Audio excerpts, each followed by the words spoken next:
small calves can be prey to coyotes, bobcats. And then I had to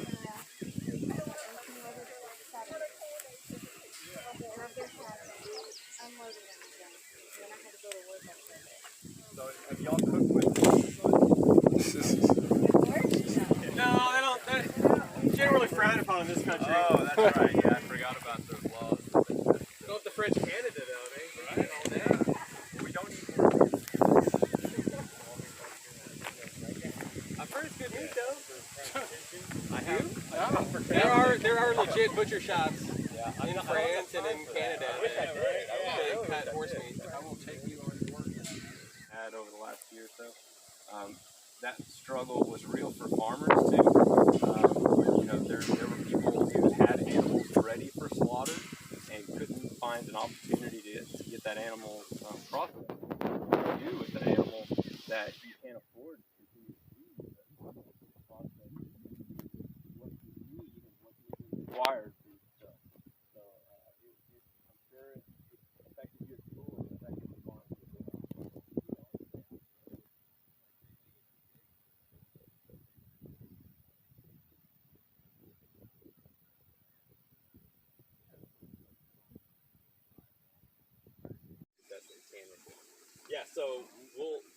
Yeah, I'll answer questions about rotational grazing because that's we were just talking about it. When we are managing for specific livestock, we can really make some drastic improvements in both the animal and in the forage by not leaving them on the same piece of ground just year round. So it would be much easier on me and much more convenient to not have all of these fences, just have a big perimeter fence around this whole place and just turn everybody loose. That would be great. I envy that some days. But if I did that, then what would happen is the animals would walk around all of this acreage, go and find their back around to that same piece of ground. That really helps out with the parasite load. And then other management techniques like culling, right? If I have a specific animal that's really dealing with a parasite, I want that animal's genetics to continue to propagate in my flock. So I'm going to get rid of that animal. He's not going to go to y'all to be cut as a bunch of lamb chops, but he's going to go to the sale barn, and I don't know where he's going. But he's not going to be an animal that sticks around here because that's not good enough for me, right? So we try to do the best we can with our animals and try to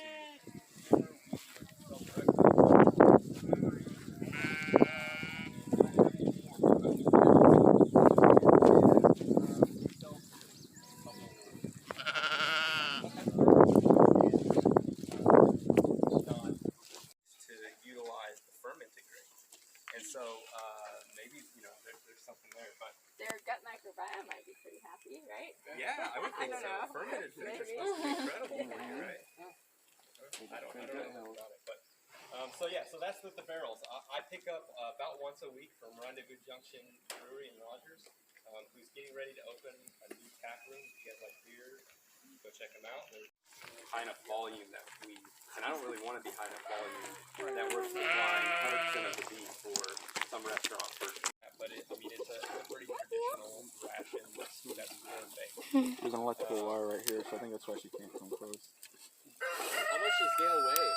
Roughly. Yeah, roughly about, right now, since she's pregnant, probably 420, 430 pounds. A typical hog goes to processing around 280 pounds. So these guys over here, this one looking at us is a little bit bigger, but the other three are probably around 200 pounds. Okay. This one here looking at us is probably about ready to go. She is about ready.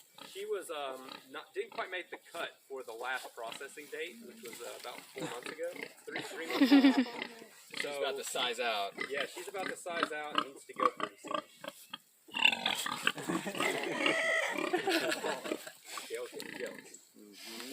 You see who runs the What yard. did she do? Probably another 2.5 months. How long is their gestation Yeah, period? gestation on a pig is 3 months, 3 weeks, 3 days. Okay. That's kind of that's what we used to estimate. But that usually, if If I know when she was bred within a couple days, the litters tend to come within, I would say, 3 to 4 days of Right. They're pretty consistent. Cool. Oh my goodness. Sammy. How many babies do they have? They're like people. Yeah. Super fun about the other thing. So what was the question? How many babies does she have? Does it depend, or is it? It can really vary. So Gail's smallest litter has been 2 piglets, which is not good from a management. Right. Yeah. That's She gonna push it in there. She could have up to 12 to 13 piglets. So Gail's on. This will be her 4th litter. Okay. And so she's given us some good litters, and she's given us some not good litters. So What's the most you breed her? How many times do you? That's a good question. Is there a number that you stop at, or does it? Yeah, they get to a point where a sow is going to get to a point where she is either not healthy enough to breed, Right. or she's not becoming productive enough. Are going to be corn products, soybean products, which a soybean's actually it's actually a forb, and so it's sounds really terrible when we talk about soy, but when you talk about the bean or the hull, that's the same as eating a clover off the ground, right? So it's actually a really good as a heritage variety of apple that does really well with our particular environment. So you may not know a lot of the names of my apples, but they're all going to have some really unique, qualities to them. You've probably heard of Arkansas Blacks, so we have those. I plant in late winter because you can pretty much just like stick them in the ground and leave them, like not have to worry about it. And then as temperatures increase and things start germinating, they just kind of like come on their own, and we'll harvest them when they're ready to go. So now we're into apples, and the whole rest of the orchard is apple trees.